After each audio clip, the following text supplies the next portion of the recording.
বলে নাই যাওয়ার। আমি কাঁদি এই জন্য, তুমি যদি মেহেরবানি করে আমাকে জান্নাতের দরজার কাছে একটু দাঁড় করায় দিতা, প্রাণ ভরে তোমার জান্নাতের দৃশ্যটা একটু দেখতাম। আল্লাহ পাক তার আরজি পূরণ করবেন, বলবেন যাও, ফেরেশতাদের বলবেন এর জান্নাতের দরজার কাছে দাঁড় করায় দাও।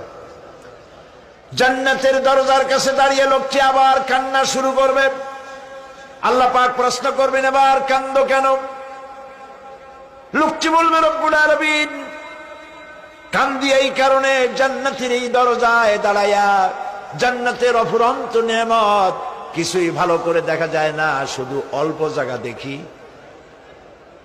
যদি তুমি আমারে দয়া করে জান্নাতের মাঝখানে দাঁড় করায় দিতা, চতুর্দিকে তাকায়া তাকায়া দেখা কলিজারে ঠান্ডা বানাইতাম।